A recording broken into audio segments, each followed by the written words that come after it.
Hello and welcome to the Film Pulse Podcast. This is episode number 469. My name's Adam Patterson. With me today we got Kevin Rakestraw. Hey, Kevin. Oh, hi. We've got a twofer this week.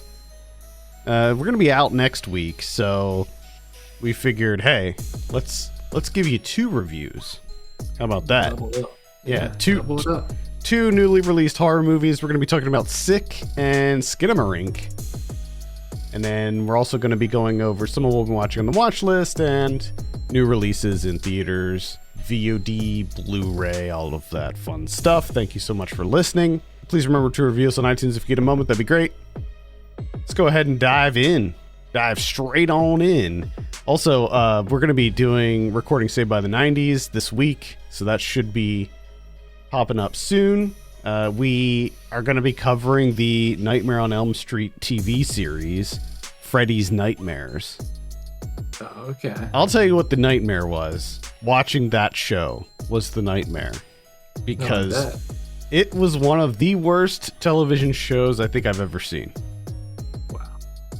It is so atrocious. Just, yeah. So stay tuned for that. It should be a fun discussion. Which one do you want to start with? Let's start with Sick. Okay. Let's get that one.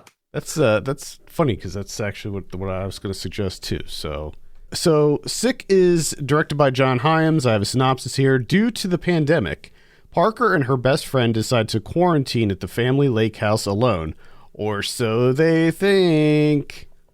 This is a Peacock original, so if you have Peacock, if you're one of the 4 people that has that subscription, you can check it out. Blumhouse put this one out. Yeah. So yeah. What you have here is it's a pandemic slasher. I think that maybe we've seen this before. I don't even know at this point. But I feel like this is a movie that either came too early or too late. I feel like it's too early for us to be like feeling nostalgic about the pandemic. Like, remember when we had to do that? It's too early for that, but it's too late in that we want to forget about what we had to do. Yes. So it's like a weird, I think it came out at a weird time. But I think that's probably the least of the problems with this. 2023, where, COVID is ramping back up to a ridiculous degree. Let's do it. Exactly. So what were your thoughts on Sick, Kevin? I would have asked it, were you going to suggest this one first, because there's not really a whole lot to talk about when it comes to the movie Sick from 2023. Exactly. Yes. That's why I was picking it. That's why I picked it as well. This is one of those movies that it needs to check a lot of boxes in order for me to suggest it to you. And the main box is hey, do you have Peacock? And that's really it. You don't have a lot of other options. You don't have Netflix or Hulu or Criterion Channel or Mubi. And if you only just have Peacock, oh dude, definitely check out Sick on Peacock. Yeah, if you're already paying for Peacock, why not? Yeah, you gotta at least get your money's worth. But if you do not have Peacock, you're fine. You're fine. You don't have to worry about ever seeing this. So the thing is, I like slasher movies. I pretty much anytime a new slasher movie comes out that has even a small budget, I'll check it out. And it's a serviceable slasher movie. I didn't have any kind of inherent issues with it. I was entertained by it. I enjoyed myself for the most part. But at the end of the day, the gimmick here is the pandemic. It's all about the pandemic. It's shoving the pandemic in your face constantly, as if we haven't had it shoved in our face over the last, 2+ years.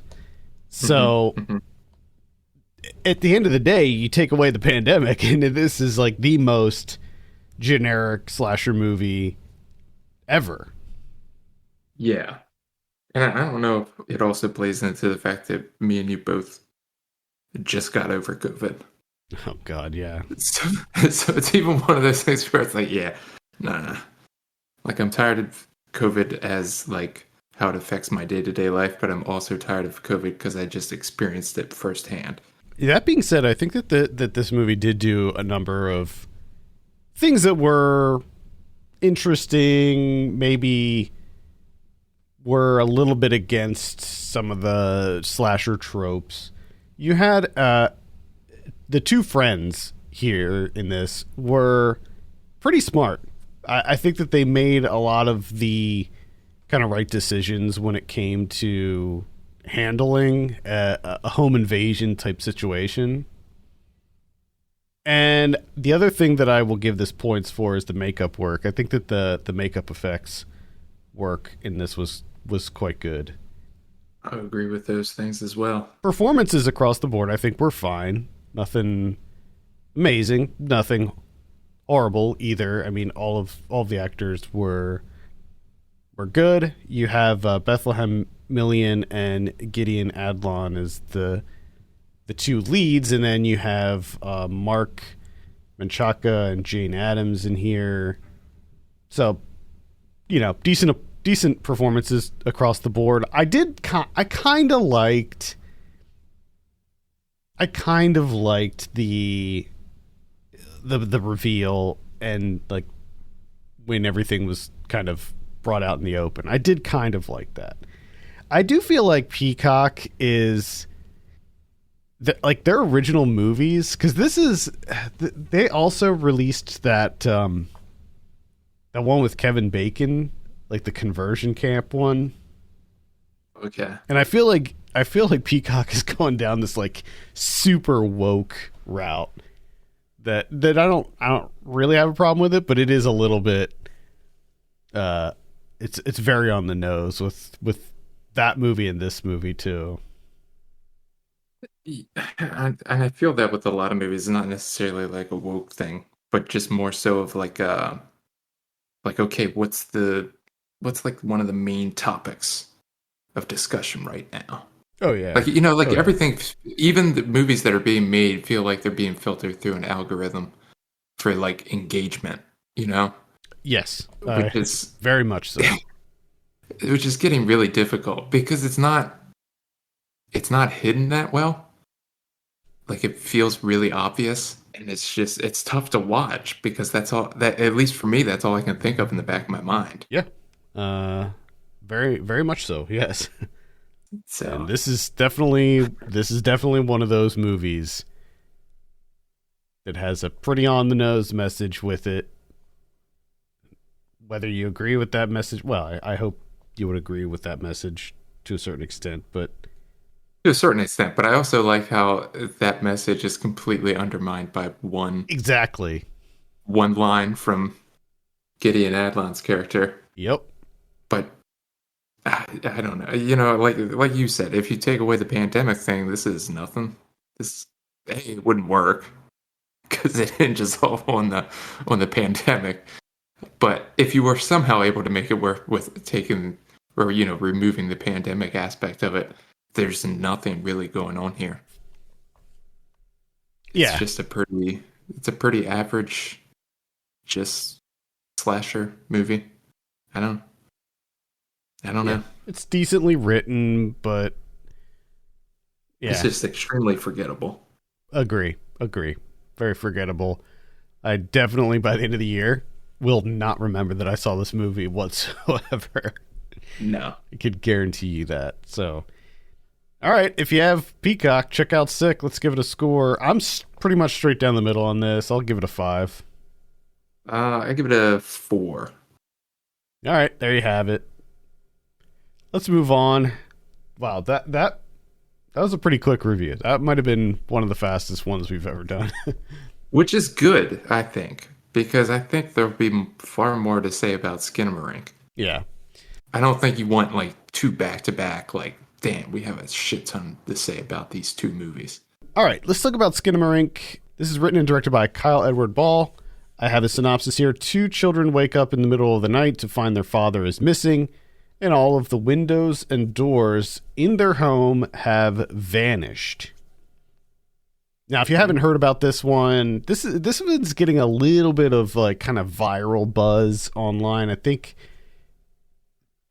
people on like TikTok are starting to buzz a little bit about this.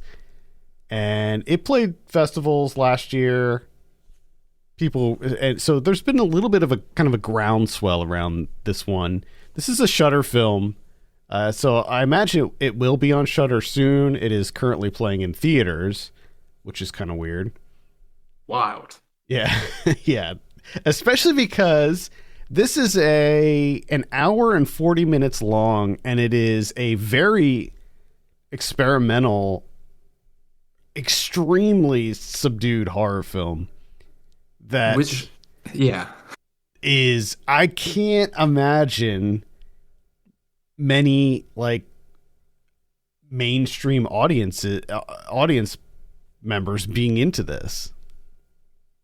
yeah. It's also wild to me that there's a large group of TikTok that is behind this, because it's just like this is like the antithesis of that. Like this is requires patience and Yeah. like a long attention span. Like it's just kind of everything about this. The whole history of this movie is bizarre to me, and it just keeps getting more bizarre because it's in theaters.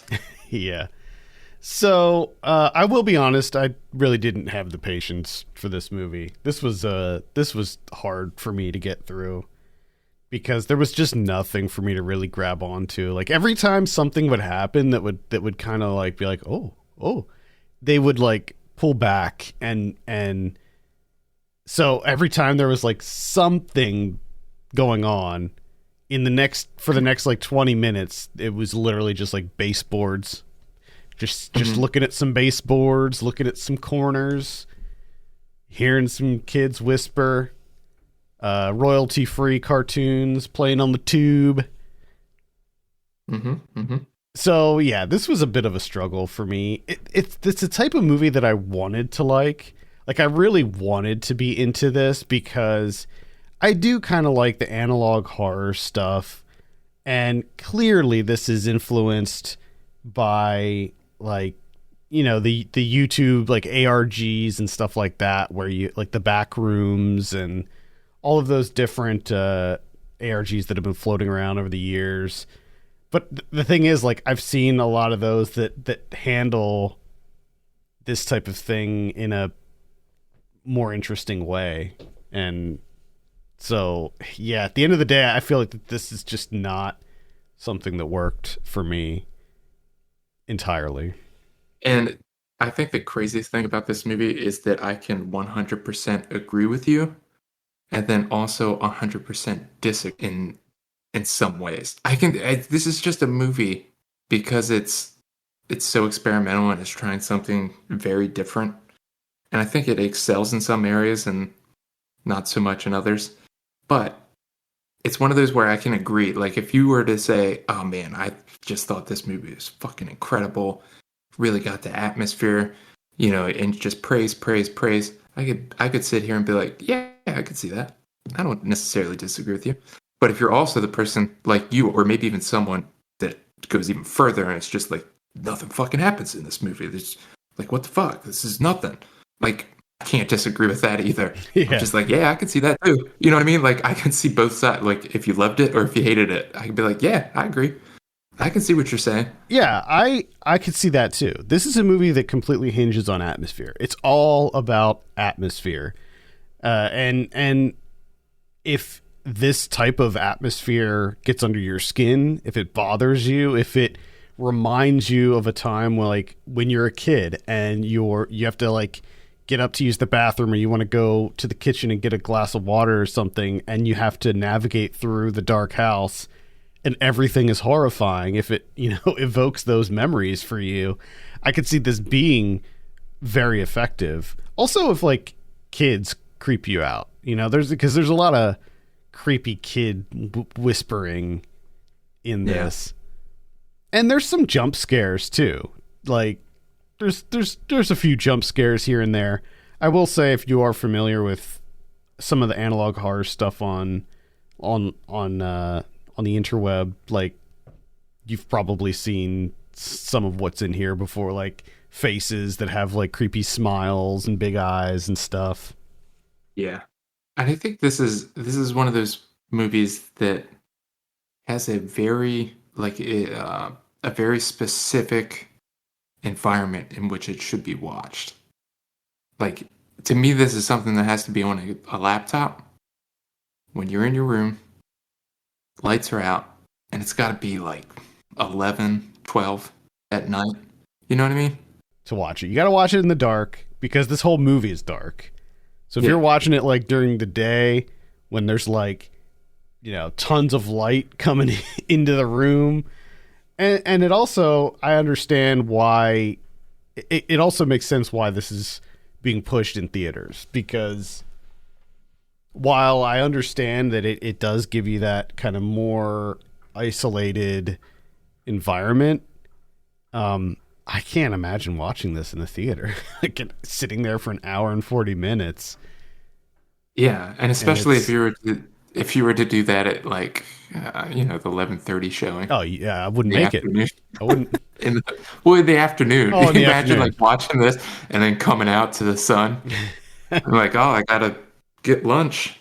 It would just it would just be like just a nothing of a thing. You would just be like, all right, time to eat lunch.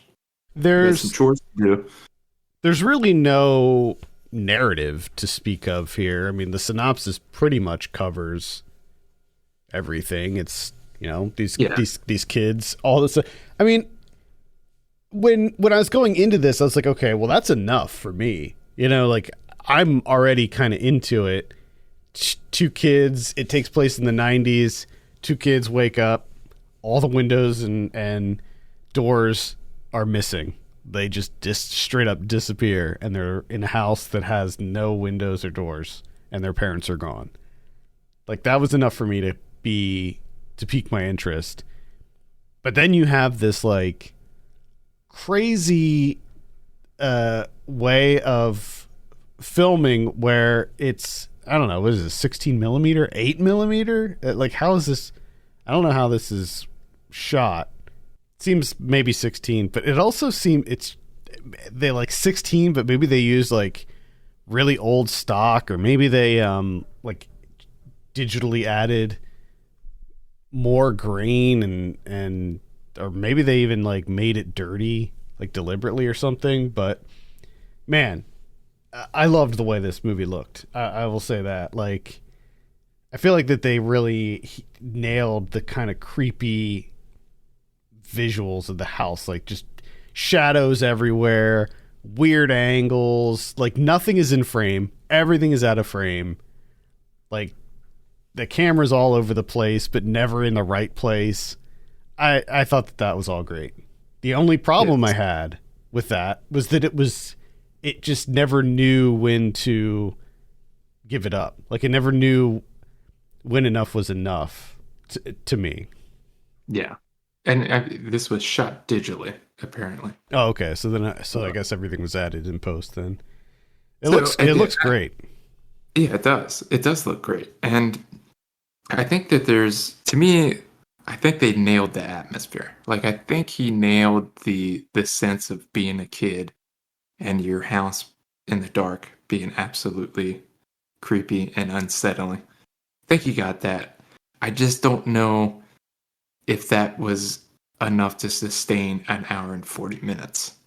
Because a lot of it does kind of seem like filler of baseboards, ceilings. Mm-hmm.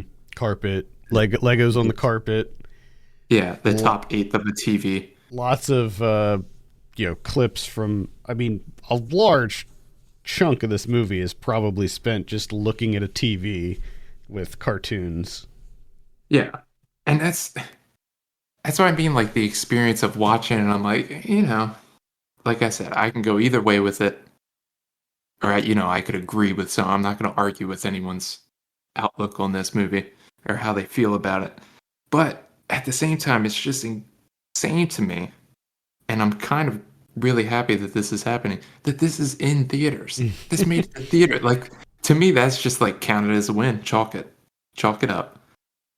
Because it's, that's just nuts to me. Yeah, it's wild, man. Like, it's absolutely wild that this is getting the kind of notoriety that it is.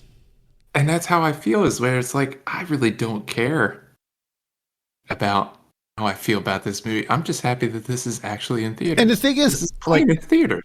even though I would say that this wasn't necessarily, I wasn't necessarily in love with this movie, but I hope it does well. I hope it does so well, in fact, that it makes it opens the door for like more movies like this. That's what I'm hoping. I'm hoping that it's a success. I hope that it does well at the box office, and I hope that people, the right people, find this movie and really latch on to it and use it as maybe a springboard for other projects or, whatever. Because Which I think they did, because the only reason that this is in the theater, I think, is if you go back, what was it, last year when this movie leaked and was torrented by a bunch of people and everyone couldn't stop fucking talking about it. And that, essentially created all this PR for this movie.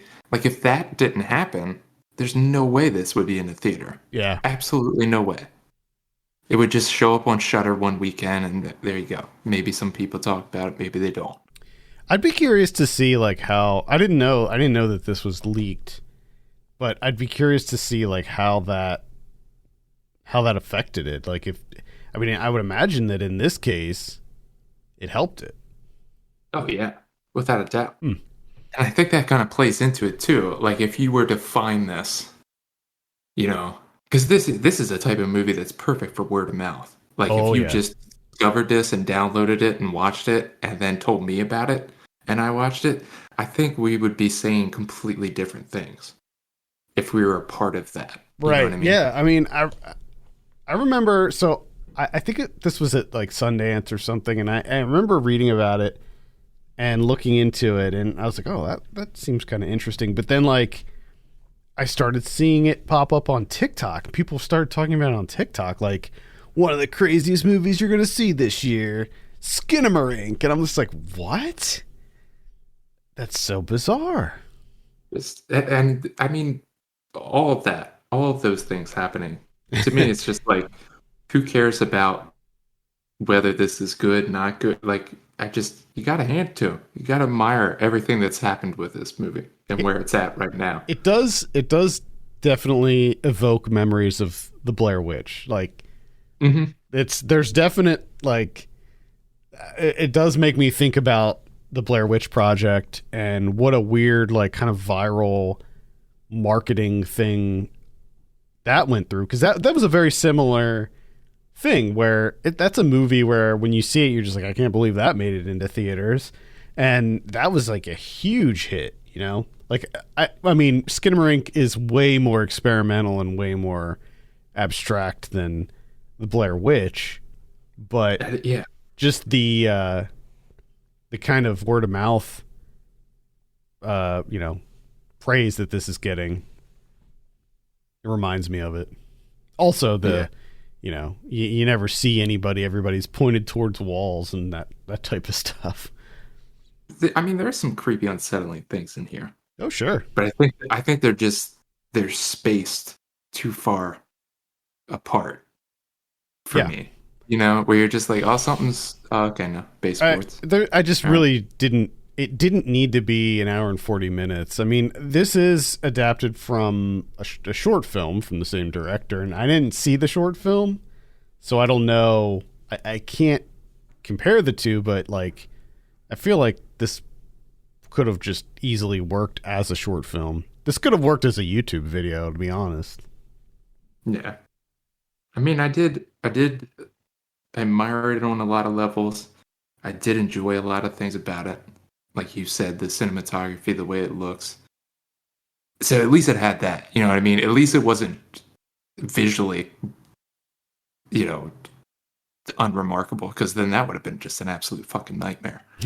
So at least it had that, you know what I mean? Yeah, yeah. Yeah, I mean, at the end of the day, with experimental films, a lot of times, some things work, some things don't. And at the end of the day, it's like, if it spoke to you, great. If not, And it's, to me, when it comes to experimental films like this, it's like you and the movie have to link up. Like it's got to be the right timing. And if you just don't link up at the beginning of it, it's gonna have a hard time working. Now, back during our year-end discussion, I had mentioned this movie when you and Ken were talking about we're all going to the World's Fair, and I saw some other people online kind of talking about that movie alongside this movie because they're both kind of like, you know, creepypasta inspired movies that you know take cues from kind of internet stories and things.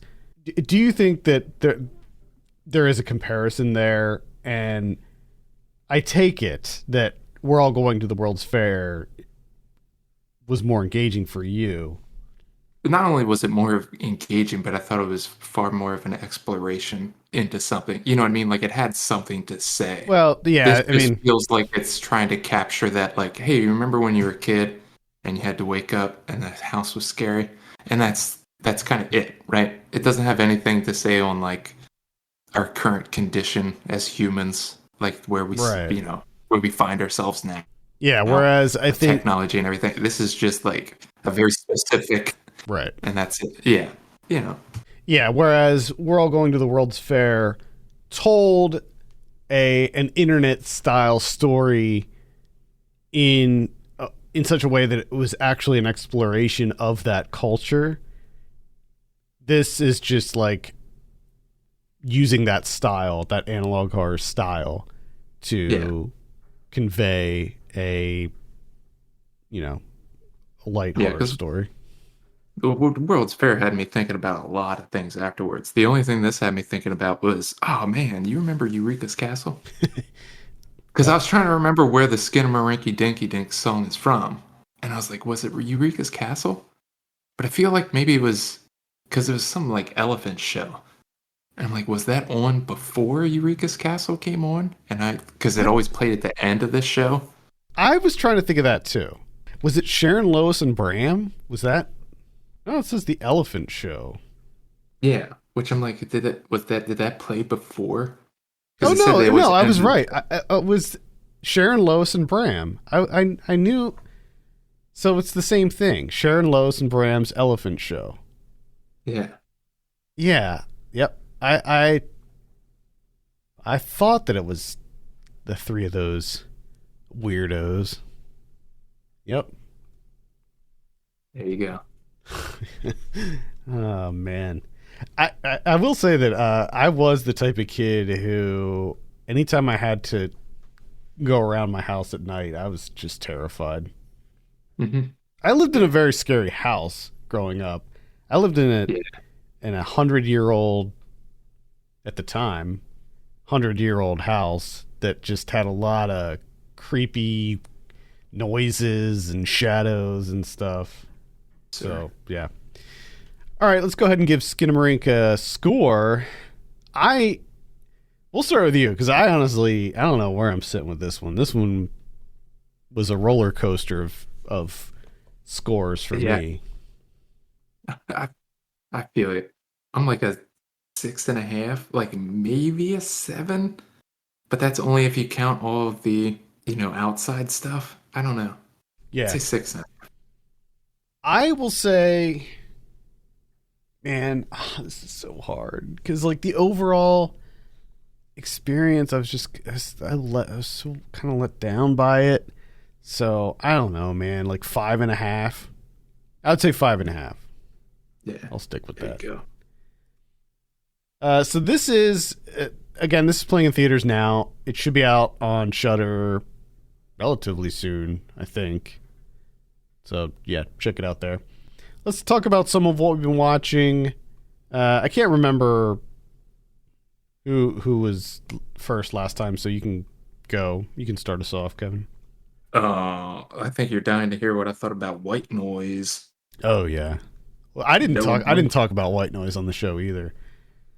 Noah Baumbach, which first off I gotta say is this does not feel like a Noah Baumbach movie at all. I mean, little bits here and there, but this is so vastly different than what you normally see from him. in a lot of ways. But I was pleasantly surprised by this. I was very concerned at first because I hate movies, this being adapted from a novel. Uh, a large portion of the beginning of this movie is just rapid fire, like paragraphs that I can only assume are just lifted from the novel. Just overwritten dialogue, just everyone's talking Mm-hmm. and it's just nonstop and it's just I hate it so much because I'm like, if I want to read the book, I'll read the fucking book. Okay? If that's what I want. If I want the literature stuff, I'll read literature. I don't want it in my movie. And it's just too much for me in the beginning. But then it kind of evened out a little bit. I found this movie to be far funnier than what I was expecting. I actually pretty much, for the most part, enjoyed Adam Driver in this. It didn't completely work for me, but it worked enough that I enjoyed myself. Oh, that's good. I didn't really Which enjoy it. I was completely surprised because from what you told me and from what I even read, I wasn't really looking to watch this. And then how the beginning, how it starts out with the rapid fire dialogue and everything, I'm just like, oh, this is going to be a nightmare. And this is over 2 hours long, and I'm going to have to sit through it.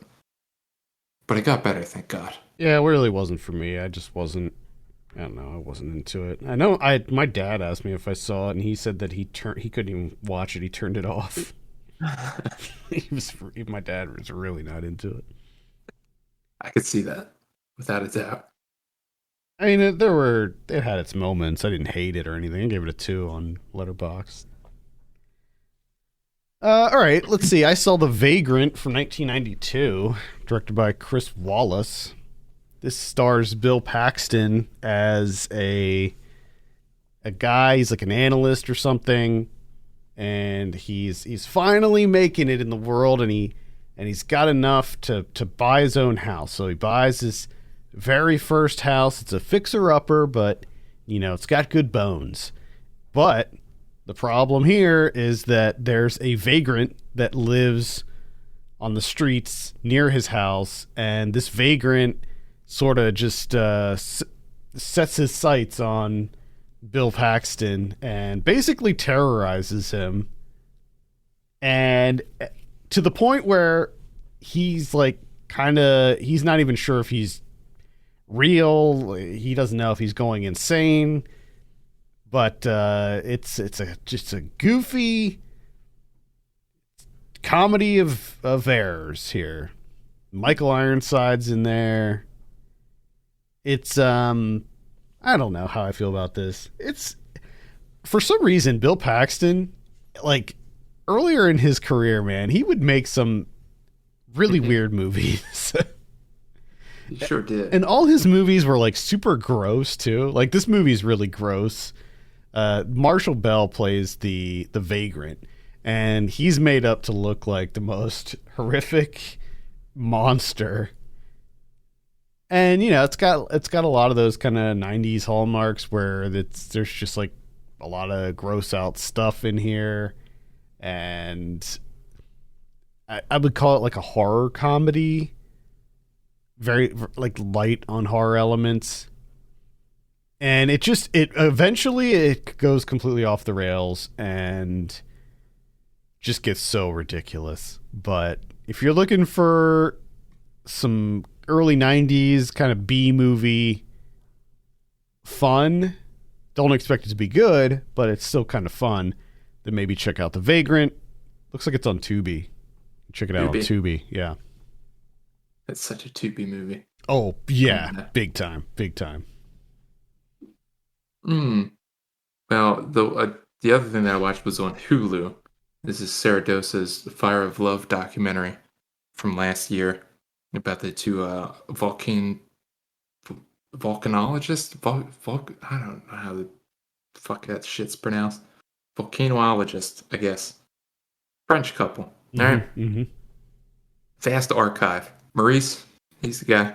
He filmed everything, and his wife Katya, she was like the still photographer taking all the pictures, right? And they go into all these fucking volcanoes. They were essentially like, they even talked about it where they're like freelance which is like the best way to describe it, I guess. They would just get a call from like their network of people, either call, telegram, whatever it is. Hey, this volcano in Zaire is getting ready to go. And they would just fly there, do whatever they have to do. Another one, they would fly there. So they have all this footage. And this documentary is like a little bit about their expeditions and stuff, but it's more so about like their relationship as a couple. But they utilize all these archival footage, the still photography, the all the films that they made, all the footage that they have. And first off, all their footage is incredible. It's just ridiculously incredible. If you're into volcanoes, you got like some of the best footage that you're ever going to see of volcanoes. So you got all that going for it, right? But the other thing that's just very bizarre is like as soon as you see these two and you see their footage of them just like interacting a little bit, you're like, this is the life aquatic. Like everything, like the entirety of that film style is here in their archival footage. Nice. Like even the way they shoot, the way that they act, the hats that they're wearing, like everything. You're just like, oh, Wes Anderson must have watched a bunch of these volcano films that they made and then did the same thing but with the ocean. Also Clousteau, right? Like a lot of... So it's kind of wild in that regard. But I definitely, because I mean, I don't think you're going to see better footage of volcanoes and lava flows. Cool. Yeah. All right. Check this out. This is Fire of Love. Looks like it's on Hulu and Disney Plus. So if you have either one. I saw Deadly Friend by Wes Craven. My goal, I'm trying to fill in some blanks when it comes to Wes Craven. I saw almost all of his stuff, but there's a couple things here and there that I haven't seen, and Deadly Friend was one of them. What this is about is this kid moves into this small town, and he has a robot buddy. He built a robot that has like this custom AI, and so it learns and it's able to think, and he is friends with this robot, and these like bullies, I guess, what happens is a neighbor played by Anne Ramsey. God, I'm getting everything wrong with this movie. Anne Ramsey shoots the robot and destroys it. Meanwhile, you have Christy Swanson in here is playing the girl next door, and her abusive father ends up pushing her down the stairs, and she ends up in a coma, and they pull the plug, so she dies. And what the kid does is he takes the brain out of his robot and sticks it into the body of Christy Swanson and sort of reanimates her, but she is kind of a cross between the robot and the girl, and she ends up like killing Anne Ramsey in an amazing way. I will tell you, she picks up a basketball and throws it so hard at Anne Ramsey's head that her entire head explodes, Scanner style. And it is incredible. And then she just kind of turns into this murderous, like reanimated cyborg. It's okay. Really, the part that I mentioned with the Anne Ramsey head explosion from a basketball is probably the best part. But it's it's a fun 80s watch, I would say. Yeah, well, it sounds like you have to watch it for that. I need to see that. I have to see it. But the fact that it's Anne Ramsey, throw mama from a train, makes it even better. Yes, it does. It's just that it's everything that you want. Yeah. Need it. Christy Swanson beaming Anne Ramsey in the face with a basketball so hard that her head explodes. Yeah, come on, dude. Yeah, that's great. The only other thing I have, which is just going to be real quick, is on Amazon Prime. It's called Wildcat. This is a documentary about this young British soldier when he comes back from Afghanistan. He goes to Peru, meets a woman there that's running this like wildlife conservation thing that she started. She's from Seattle. And he kind of gets tasked with trying to reintroduce a baby ocelot into the wild. And of course, it's all about like his redemption and all those things. It's fine. It just felt a lot like a reality TV show and not, the documentary that I was necessarily looking towards. But if that interests you, have at it. Cool. All right, that's Wildcat. All right, let's take a look at what we have in theaters this week. Missing is the biggie. This is the sequel to Searching, which I liked. I liked Searching quite a bit, actually. And this one looks pretty good too. I don't know if I'm like still quite as enamored with the whole Screen Life movie thing. Mm-hmm. But this one, it still looks pretty good. So I don't know if I'll see this in theaters, but I do want to check it out at some point. I do love the idea of watching a Screen Life movie on a giant screen. I know, right? Like I saw Searching in the theater, and it does feel weird because it's like a computer screen, but it's giant. It does almost feel like you should be watching this on a laptop.